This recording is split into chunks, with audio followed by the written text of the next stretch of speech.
Israel ने Iran पर हमला किया, तेहरान में धमाके, यहूदी देश में इमरजेंसी और देश भर में सायरन की आवाज भी आ रही है।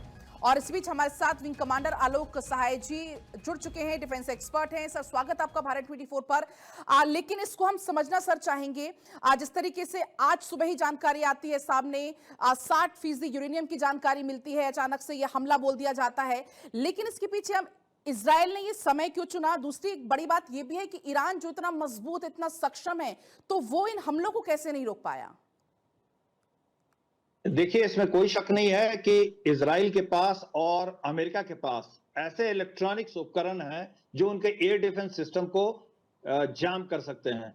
और ये साफ दर्शाया है इस बार भी इजराइल ने, ये अटैक जो है वो इजराइल की तरफ से हुआ है। और ऐसी जैसे कि खबरें आ रही हैं, वो उन जगहों पर अटैक हुआ है जहां पर उनका विश्वास है कि ईरान के राष्ट्रपति हों या अयतुल्ला खुमैनी है या फिर आईआरजीसी के जो कमांडर्स है, टॉप कमांडर्स, वहां पर ये प्रीएम्प्टिव स्ट्राइक किए गए हैं।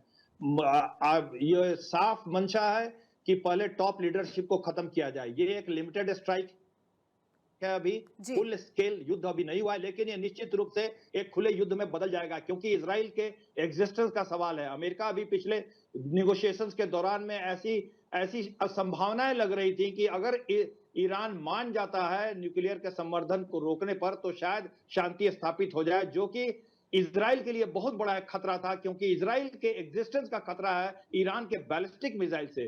तो वो टॉक्स में बैलिस्टिक मिसाइल्स को छोड़ना नहीं चाहता था, और उस पर ईरान तैयार नहीं है बैलिस्टिक मिसाइल को अब रोकने के लिए। और उसके प्रोडक्शन जो है उसका पर मंथ कई 100 बैलिस्टिक मिसाइल्स का वहां प्रोडक्शन हो रहा है। तो ईरान को रोकने के लिए इजराइल को आगे आना ही पड़ा। और अब ये युद्ध जो है ये छोटा नहीं होगा, ये युद्ध का स्तर बहुत जल्दी ही बड़ा हो जाएगा। जी हाँ, ठीक है सर। कैप्टन आई सिंह भी लगातार हमारे साथ बने हुए डिफेंस एक्सपर्ट है। सर, आपसे समझना चाहेंगे इस हमले को कैसे देखा जाए? क्या ये सैन्य कार्रवाई है, इसके पीछे कोई एक बड़ा राजनीतिक संदेश देने की कोशिश? देखिए, ये राजनीतिक संदेश क्या, ये सीधा सीधा संदेश है। जिस तरह से ईरान अपनी तैयारियां कर रहा था, अपने यहाँ मिसाइलों की ज्यादा से ज्यादा स्टॉक कर रहा है और परमाणु हथियार तो बनाने की तैयारी कर ही रहा है। उसके लिए उसने पूरे बारूद मटेरियल जो भी है उसको इकट्ठा कर रखा था। तो अमेरिका भी इस बात को जानता है, मगर इसका सबसे ज्यादा खतरा अगर किसी को है तो इजराइल को है। तो इजराइल अपने देश को सुरक्षित रखने के लिए अगर कोई कदम उठाता है तो मैं तो कहता हूँ वो जायज है, कहीं गलत नहीं है।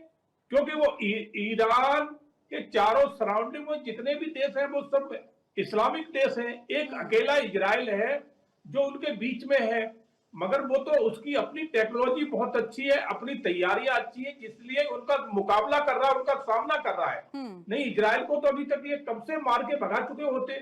जितने आतंकी संगठन है वो इजराइल के ऊपर अटैक करते हैं, ईरान इजराइल के ऊपर अटैक करता है, और भी सराउंडिंग में जो देश है इस्लामिक वो इजराइल पे अटैक करते हैं। तो इजराइल तो वहां पर अकेला है।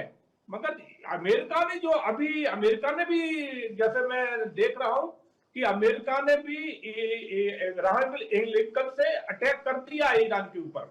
तो मतलब ये संयुक्त कार्रवाई मानी जाए? बिल्कुल बिल्कुल। अमेरिका ने भी इब्राहिम लिंकन जो उनका नेवी का बेड़ा है उस पे रॉकेटों के माध्यम ईरान पे अटैक हो चुका है, और ईरान ने अपने जितने भी एयर बेस हैं उनको बंद कर दिया है।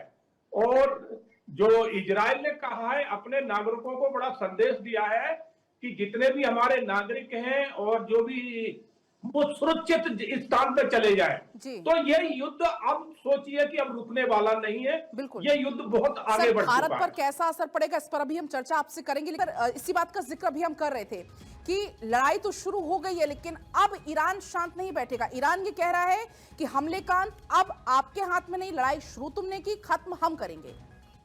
देखिए, निश्चित तौर पे देखो, ईरान भी कमजोर देश नहीं है। ईरान के पास भी बहुत अच्छे अच्छे डिफेंस इक्विपमेंट है, उसके पास भी मिसाइलें बहुत अच्छी है, सुपरसोनिक भी है, और भी उसके पास है। जैसे आपने देखा होगा कि पिछली बार इजराइल पे जब ईरान ने अटैक किया तो इनके पास आयरन डोम है इजराइल के पास, तो उसको भेजते हुए भी ईरान ने काफी नुकसान पहुंचाया था इजराइल में।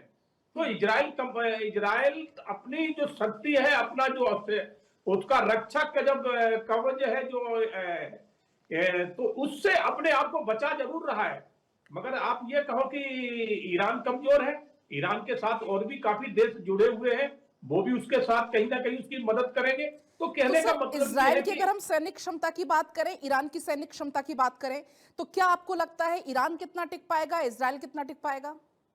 देखिए, अगर इसमें ईरान और खाली इजराइल दोनों लड़ते हैं जी। तो ताकत लगभग, मैं नहीं कहूंगा कि किसी की कमजोर है, दोनों ही अपनी लेकिन अपनी सर, जगह है। अमेरिका अकेला लड़ने कहां देगा? मगर समस्या यहाँ है कि यहाँ अमेरिका इजराइल के साथ खड़ा हुआ है, हम्म। और वो और इजराइल के अटैक के ठीक बाद जो है ना, अमेरिका ने भी अटैक कर दिया है।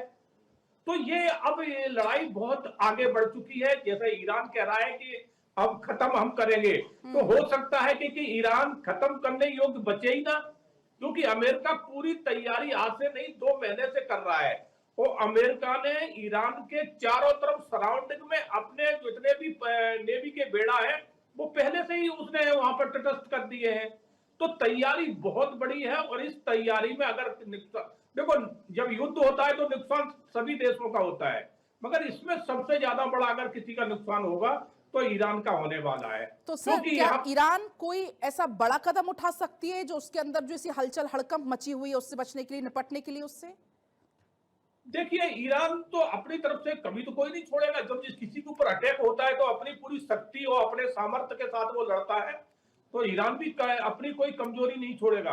मगर देखना यहाँ होगा कि लड़ाई ये आज से नहीं 2 साल से कंटिन्यू चल रही है। ये बीच में भले ही समझौता हो गया था इजराइल के साथ, मगर इजराइल ने अपनी तैयारियों में कोई कमी नहीं छोड़ी थी। उसे मालूम है कि हमें फिर ईरान के साथ लड़ना है, हमें फिर इन आतंकी संगठनों के साथ लड़ना है। तो इजराइल अपनी पूरी तैयारी के साथ था, और तैयारी के साथ ही उसने अटैक किया है। अब उसके साथ बराबर में, पहले इजराइल अकेला लड़ रहा था, अब इजराइल के साथ बराबर से कंधा मिला के अमेरिका खड़ा है, जो जी। अमेरिका अटैक भी कर चुका है। तो इसलिए नुकसान अब ईरान का इसमें ज्यादा दिखाई दे रहा जी, है। ठीक है सर, आपके पास मैं लौटूंगी। मेजर जनरल अनुज माथुर जी इस वक्त हम मेरे साथ जुड़ चुके हैं। सर, बहुत स्वागत है आपका भारत 24 पर। लेकिन जिस तरीके से भी हम चर्चा भी कर रहे थे कि अब सर आपको क्या लगता है, भारत की तरफ से क्या कुछ कूटनीतिक कदम उठाया जाना चाहिए? दूसरा ये कि भारत पर क्या असर पड़ने वाला है? हालांकि एक एडवाइजरी जारी हो गई है वहां पर रहने वाले लोगों के लिए कि आप लोग सावधानी रहें और सतर्क रहें, लेकिन असर कैसा कुछ पड़ने वाला है? जय हिंद पलक। देखिए, 2-3 चीजें हमको समझने की आवश्यकता है। ये जो युद्ध शुरू हुआ है, इससे न केवल भारत बल्कि पूरे विश्व के ऊपर जो असर पड़ेगा, भारत को भी के ऊपर भी वही असर पड़ेगा। देखिए, जिस प्रकार से मिडिल ईस्ट में ऐसा इतनी लार्ज स्केल वॉर शुरू हो जाएगी, तो सबसे बड़ा असर पड़ेगा वैश्विक ऊर्जा की अवेलेबिलिटी पर, यानी कि ऑयल की अवेलेबिलिटी पर, और जो उनकी अर्थव्यवस्था है जो कि ऑयल के ऊपर डिपेंडेंट है, उसके ऊपर असर पड़ेगा, और उससे कीमतें ऊपर जाएंगी। और मुझे लगता है कि यहाँ पर बहुत ज्यादा इसका असर पड़ेगा। एक और चीज जो आपको समझने की आवश्यकता है, चीन जो है वो ईरान का एक बहुत बड़ा तेल खरीदार है, उसके ऊपर डायरेक्टली असर पड़ेगा। इसका जो इस प्रकार का अंतर है, वो पूरे विश्व में वैश्विक अर्थव्यवस्था पर पड़ने वाला है पलक। लेकिन जी। अभी अभी जो हमें कंसंट्रेट करने की आवश्यकता है कि किस प्रकार का हमला हुआ है जी। और कैसे हमला किया गया है। अमेरिका ने ईरान के ऊपर इराक से अपने बॉम्बर्स फाइटर्स उड़ाए हैं, वहां से हमला हुआ है। अब्राहम लिंकन से उनके मिसाइल्स और फाइटर्स उड़ करके वहां से हमला हुआ है, और इजराइल ने हमला किया है। तो ये बहुत बड़ा और चौतरफा हमला अमेरिका और इजराइल ने मिल करके ईरान के ऊपर किया है। और उन्होंने इसको रोअर ऑफ अ लायन एक नाम दिया है इस ऑपरेशन को, जो कि इस बात को दिखाता है कि एक बहुत बड़ा प्रिएम्प्टिव ऑफेंसिव है। इनके जो और टारगेट्स थे सर, वो ये बिल्कुल इजराइल का निर्देशित थे। ये हमले का एक समय सेकंड और, चुनने के पीछे क्या कारण होगा?